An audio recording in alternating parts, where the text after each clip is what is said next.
Hello, and welcome to the movie universe. I'm your host, Movie Fan. Last week I talked about the legendary book, The Hound of the Baskervilles, and as promised, today I'm going to talk about its place in pop culture, mostly with the movies. Now, since this is such a broad spectrum and every movie has its own different versions, and some are, without a doubt, better than others, I'm going to focus more on the ones that are definitely the best of the whole genre.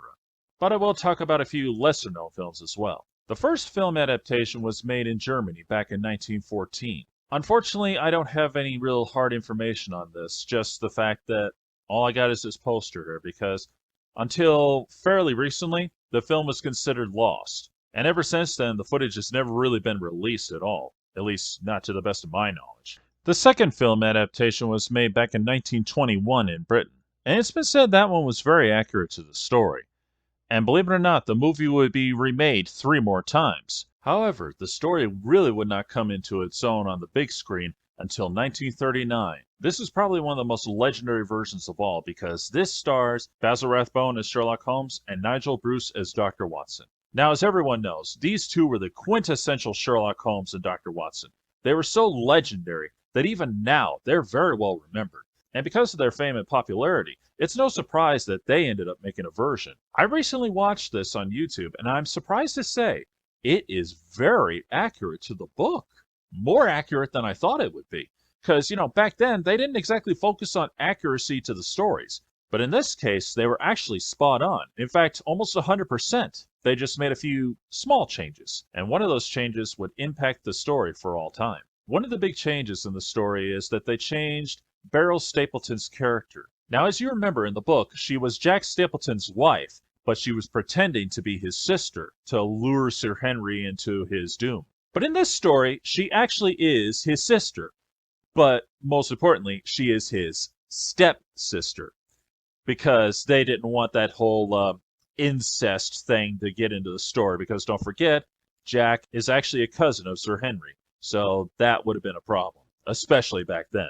They also changed her story to where she had no idea on what Jack Stapleton was doing. Probably one of the biggest changes, I mean the biggest change, was the Hound itself. Because in the book, the Hound was actually described as a cross between a bloodhound and a mastiff. Whereas for in the movie, this dog was played by a Great Dane.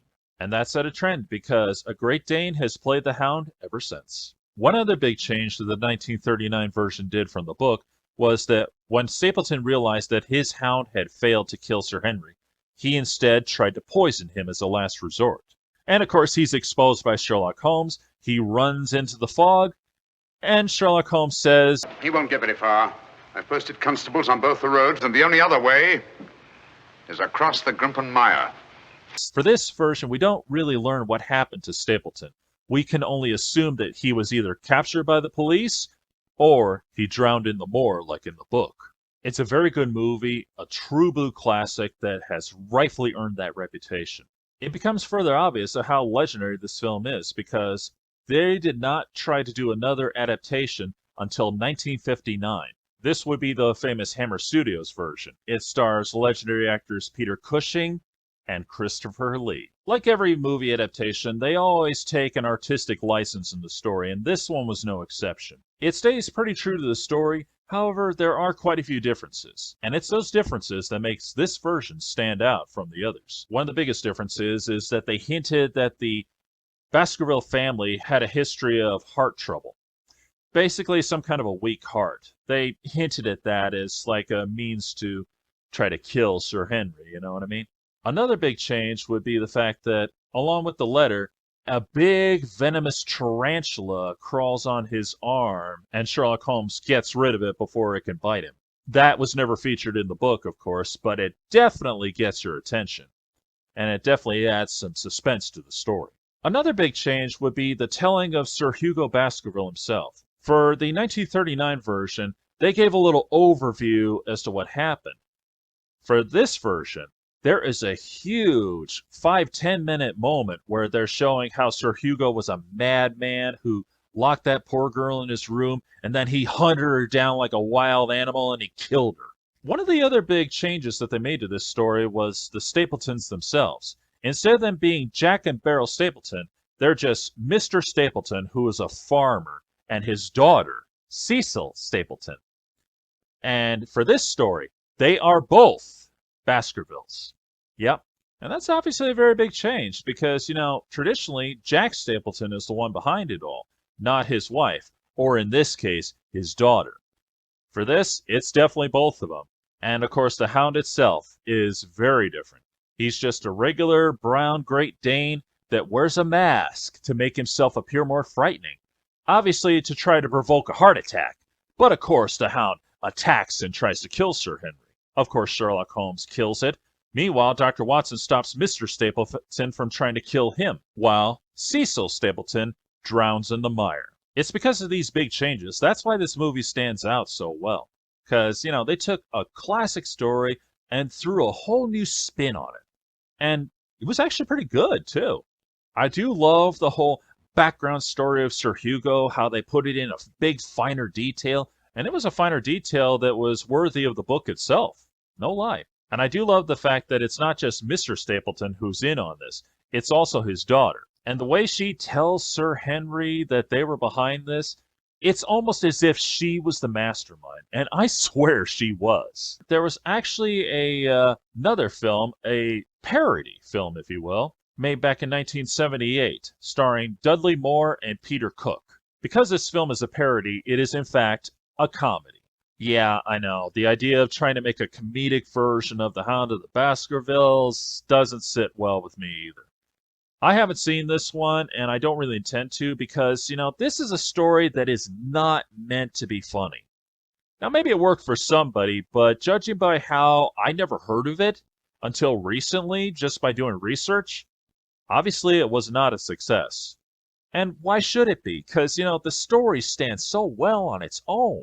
The way Sir Arthur Conan Doyle had wrote it, and especially the two legendary movies that preceded it, it's no wonder that most people don't know this movie even exists. Of course, they didn't stop there because they made two movies back in 1983. One starring well-known British actor Ian Richardson. There was an animated version made in Australia. And it's actually pretty accurate to the story. They actually do something that the other versions don't do.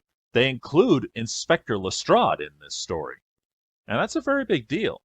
And, even though it's a little quicker pace because, it's just meant to entertain kids, and obviously it's not meant to be real violent, obvious reasons why, it's still on par. And not to mention, the animation on that Hound is absolutely incredible. And more importantly, Sherlock Holmes is actually voiced by legendary actor Peter O'Toole. And last but not least, we come to one of the best adaptations of the story, and that would be the 1988 version, sometimes known by many fans as the Jeremy Brett version. Now, for those of you who don't know, Jeremy Brett played Sherlock Holmes back in the 80s, and most fans agree he's one of the greatest actors to play Sherlock Holmes. I think most fans would agree that this is probably the most accurate to the story. Granted, there is a little artistic license here, but not very much. In fact, I would go so far as to say that this TV adaptation is 99% accurate to the story. There's only just a few subtle differences, and I mean a few. The biggest difference is when they slay the Hound, Dr. Mortimer is with them and not Inspector Lestrade.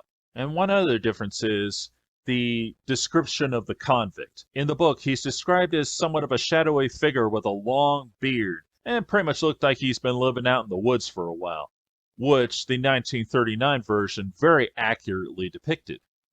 Whereas for here, they put it down that he was bald and, well, he looked like he'd been living in the woods all right, but they put it down that because he was sent to an insane asylum, they lobotomized him, which was not in the story. And he's got no beard.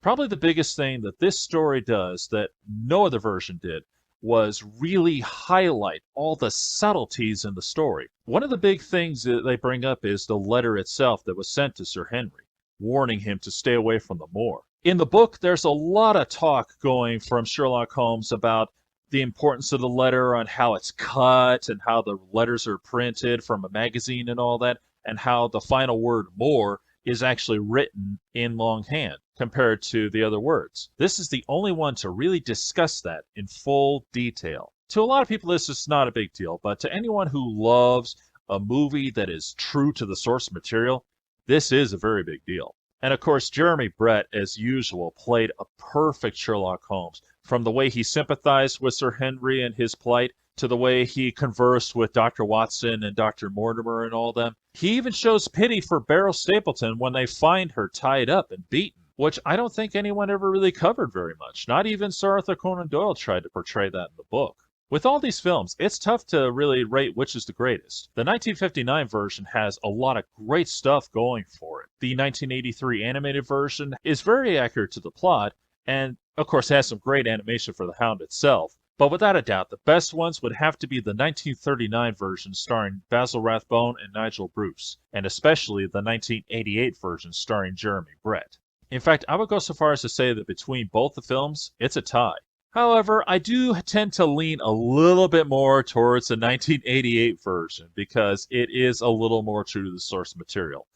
But the 1939 version, again, very accurate to the story, and it's very memorable and very well told.